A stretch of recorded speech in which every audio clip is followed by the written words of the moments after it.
Hey guys, Chad here with the Reptile Rangers. Now we're at the Kernersville Reptile Zoo and Medical Center, and we are going to talk about why calcium is important. But first, do me a favor real quick, right down there in this corner. You see that? See that subscriber button? If you will, go ahead and stick your cursor right over top of that. Go ahead and hit the subscribe button if you have not already done so. If you have, we appreciate your subscription, and we appreciate you following along with us week after week, video after video. Now, let's go into why calcium is important.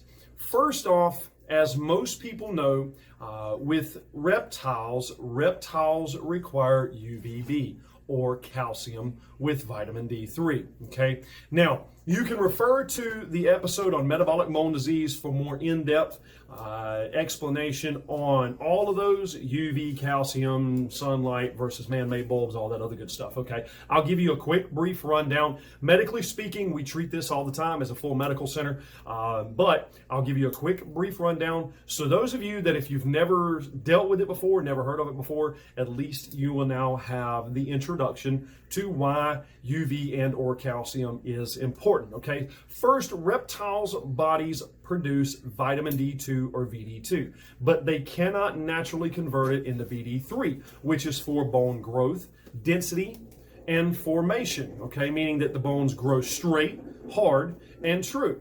Now, UV exposure from man-made bulbs or from sunlight does that vitamin D2 to vitamin D3 conversion naturally, okay? We also know that UV kills things much, much faster. So it's kind of like a double-edged sword. UV is very important for reptiles to be able to get the proper VD3 that they need, but it also will kill them faster. It dries their skin out. UV deadens the skin. It kills them faster, or faster over time. Calcium powder will do the same exact thing. Now understand, calcium powder is kind of like a replacement or an addition, okay? Not always to replace, sometimes to add to the sunlight or UV exposure, all right? Now, I've got multiple different types of calcium powder. Now, this is just a freeze-dried red shrimp for turtles container that we just put a bunch of calcium powder into, just one that we happen to have. Now, we do a specialized calcium powder with a multivitamin blend that we created. We do that a lot. But you can find calcium powder pretty much anywhere in all types of sizes of containers. You can see I'm not turning this around to show you who the maker is for either one of these, for any that we have. A lot of this stuff is just given to us, and some of these, they come in multiple different sizes. These guys aren't paying me to advertise for them, so guess what? I'm not going to tell you who they go through or who's is on these, because we didn't buy them to begin with. There's all kinds of makers of calcium powder with VD3. Some include phosphorus and some exclude phosphorus, which is important, especially when it comes to the cases of tortoises like sulcata tortoises. It needs to be calcium with VD3, phosphorus free. Some of them can handle it, some of them cannot. So again, learn your species and understand your species. If you ever have any questions or need help, you need to know anything as far as calcium powders go, or what's good for one and not for another, feel free to get with us in the information below. We have all the zoo and medical centers information, including the phone number, okay? However, let's get back to it. Calcium powder with vitamin D3 is a great method of being able to get them the calcium and the vitamins internally. Their bodies break it down internally. They take it by mouth, or they can even absorb it some. Sometimes we will even suggest for folks to mix a little bit of calcium powder in the water, and as they're soaking in their water, they can absorb some of those minerals and nutrients, and they'll also drink some of it, which gives them some of that additional calcium and vitamin D3. Now, again, if you're doing straight sunlight, like for example, if you was in Florida, Mississippi, Louisiana, if you're doing the straight sunlight exposure, true, raw, natural sunlight, very few of those folks down there will use the calcium powder with the VD3. Some of them will, just to give a little bit of extra, but it's not totally necessary because it is getting nothing but true, straight, raw sunlight. However, in upper atmospheres and in upper ecosystems, kind of like here in North Carolina, we can give them the sunlight during the summertime, but we cannot do that obviously during the wintertime, because we do get cold winters and we do get snow and ice and things like that. So during the wintertime, when we don't have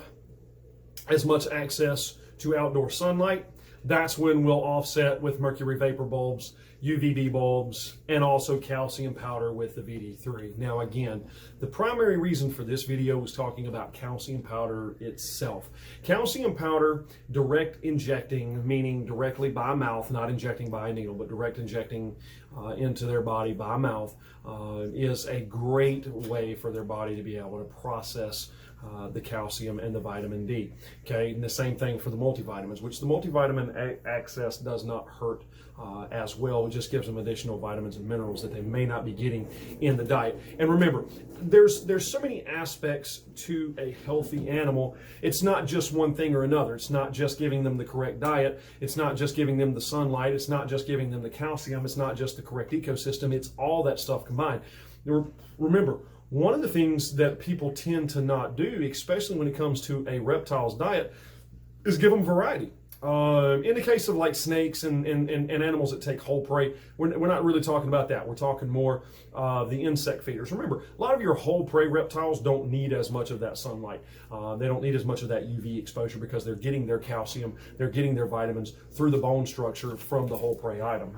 Anything that has a skeletal system, remember, it breaks down. Bones break down into calcium, so that helps them there tremendously. But with the calcium itself, it's a great method of being able to give them what they need so that their bodies will grow and form like it's supposed to. And it will also help when it comes to people that just want to give the same kind of food all the time. And the calcium with the VD3 will give them additional minerals and nutrients and caloric value that these animals can utilize, that their bodies can use to stay plump and healthy and maintain a good body weight and a long lifespan. Okay. Now, also, yes, remember, do your research into what all these things can eat. Make sure you're doing a variety of stuff, because with a variety comes a variety of nutritional content.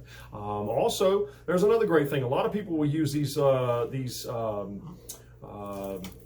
calcium bones. A lot of bird folks utilize those. They're big bones. They can get them in big boxes. If you have something that'll crush it down, it's hard enough to crush it down, you can get those calcium bones as well. You can get those things wholesale a lot of the times by the boxes. You can get those calcium bones, just crush them down into a powder and throw them right in your own container. If you don't want to have to go out and just get the store-bought calcium powder. But again, this right here is just a good overview of why we use calcium powder and how it works with UV and how it works with reptiles, specifically like your tortoises and turtles and your insect-eating lizards, especially what the need for the calcium is. Now again, this is Chad. We're here at the Kernersville Reptile Zoo and Medical Center. We hope this has been helpful. We enjoy being able to bring you educational, helpful information week after week after week. We appreciate you following along. Again, make sure to hit that subscribe button right there. Put your cursor over that thing. Go ahead and hit the subscribe if you have not already done so.